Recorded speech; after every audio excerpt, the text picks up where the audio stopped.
Hello students, हम लोग पढ़ेंगे अभी इस सेक्शन में the cells and its parts के बारे में। ठीक है, तो सबसे पहले सेल क्या होता है।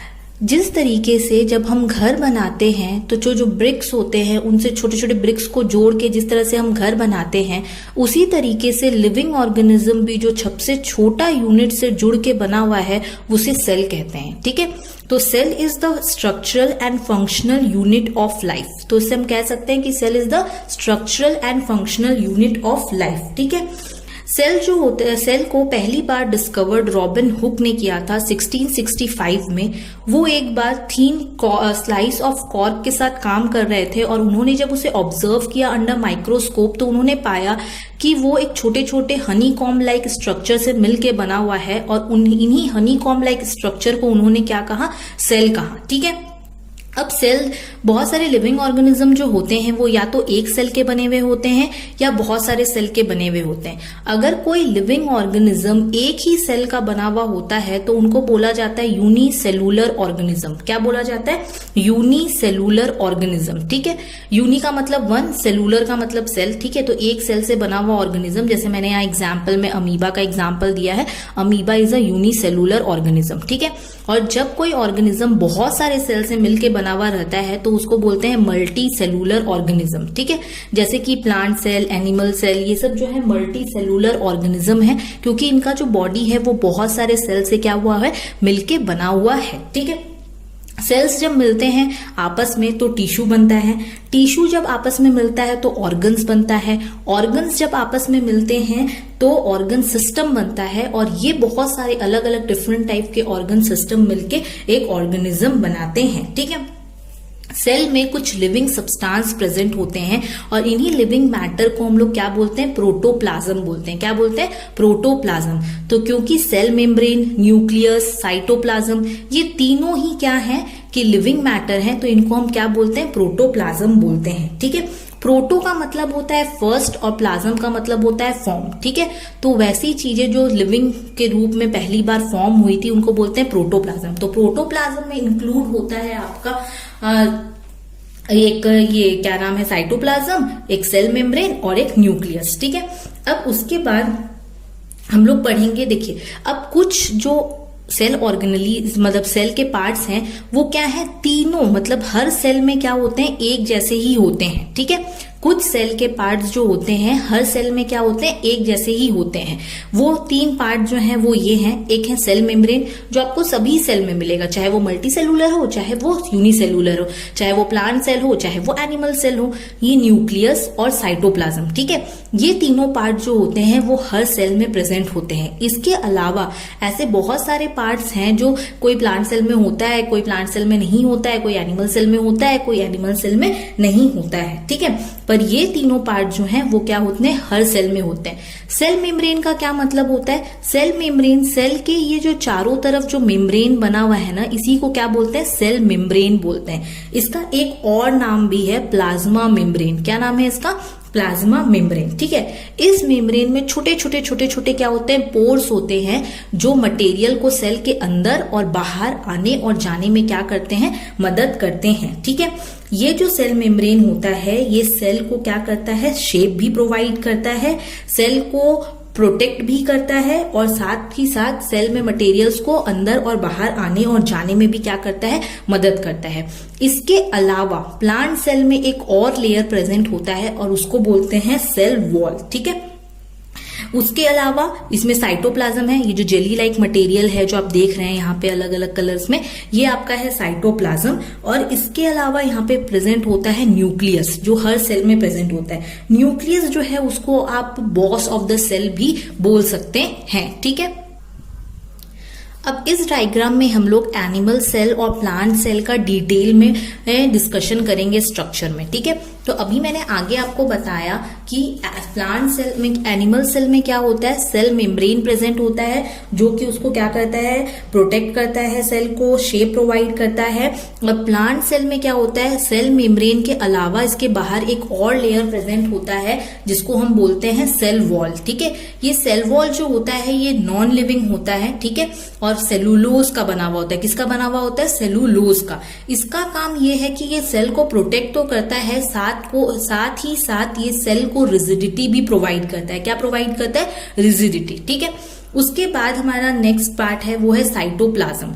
ये जो जेली लाइक व्हाइट कलर का आप पूरा मटेरियल देख रहे हैं ना, न्यूक्लियस से लेके सेल मेम्ब्रेन के बीच का जो पार्ट है वो क्या है? आपका साइटोप्लाज्म है। वो क्या है? साइटोप्लाज्म है। ये जेली लाइक मटेरियल होता है और इसमें क्या होते हैं? छोटे छोटे टाइनी स्ट्रक्चर्स पाए जाते हैं, उनको हम लोग बोलते हैं ऑर्गेनल्स। क्या बोलते हैं? ऑर्गेनल्स। जैसे हमारे बॉडी में हर अलग अलग काम को करने के लिए छोटे छोटे ऑर्गन्स होते हैं, वैसे ही क्या होते हैं प्लांट सेल में, सेल्स में भी सेल के अलग अलग काम को करने के लिए छोटे छोटे क्या होते हैं? ऑर्गेनल्स होते हैं। ये ऑर्गेनल्स का अपना एक क्या होता है? स्पेसिफिक फंक्शन होता है। ठीक है।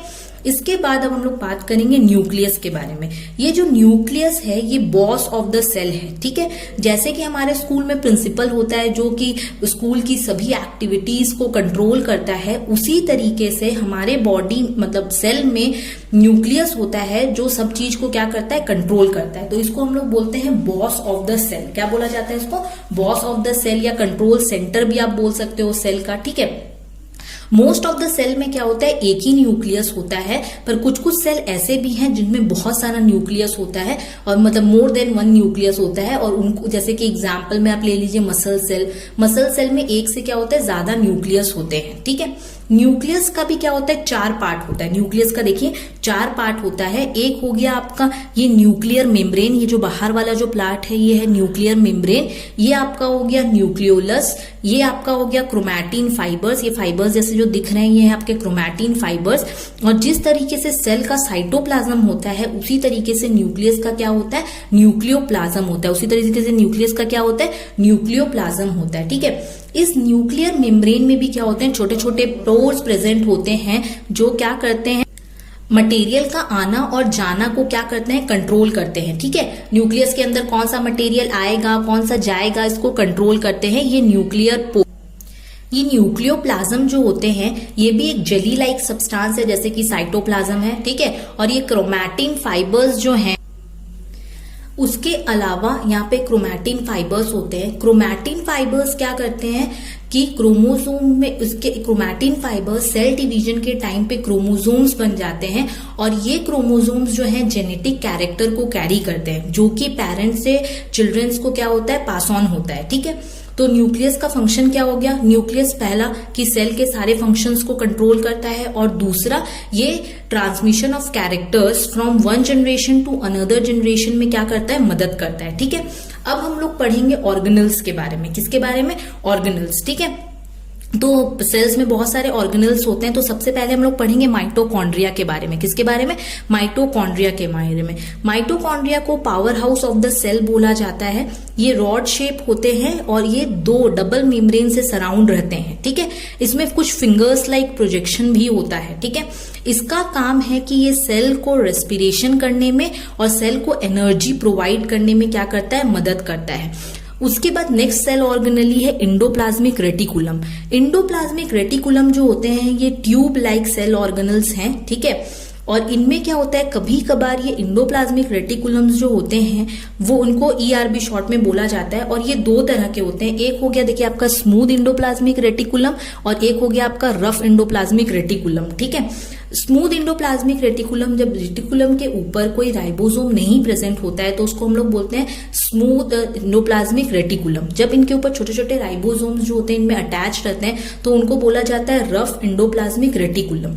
इनका काम क्या है कि ये लार्ज सरफेस एरिया प्रोवाइड करते हैं ताकि जितने भी सेल्स के जो फंक्शन है वो हो सके और साथ ही साथ ये सेल को क्या करते हैं? सपोर्ट भी देते हैं। उसके बाद है आपका गोल्गी बॉडी। ये है आपका गोल्गी बॉडी।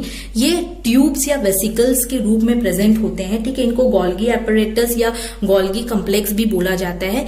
ये पोस्ट ऑफिस है सेल का। क्या है? ये पोस्ट ऑफिस है। ये सेल में क्या करते हैं कि सामान को मतलब सब्सटेंस को पैक करके और उसको सेक्रीट करने का और एक जगह से दूसरे जगह पहुंचाने में क्या करते हैं? काम आते हैं। ठीक है। उसके बाद है आपका लाइजोसोम। ठीक है। लाइजोसोम, इनको सुसाइडल बैग बोला जाता है। क्यों? क्योंकि इनमें डाइजेस्टिव एंजाइम्स होता है, और जब इनको ऐसा लगता है कि सेल को बहुत ज्यादा जरूरत है इस एंजाइम्स का, तो ये खुद फट जाते हैं और सेल डाई कर जाता है, तो इसीलिए इसको बोला जाता है सुसाइडल बैग। ठीक है, उसके बाद ये छोटे छोटे ब्लैक कलर के जो ग्रेन्यूल्स दिख रहे हैं, ये है राइबोसोम। इनका काम है प्रोटीन सिंथेसिस करने का। इनका काम क्या है? प्रोटीन सिंथेसिस करने का।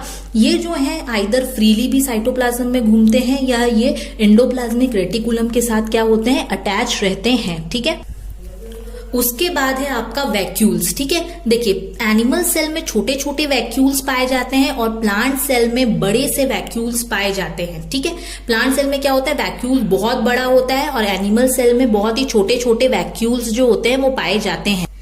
ठीक है, अब उसके बाद है क्लोरोप्लास्ट। क्लोरोप्लास्ट क्या होता है? क्लोरोप्लास्ट को किचन ऑफ द सेल बोलते हैं।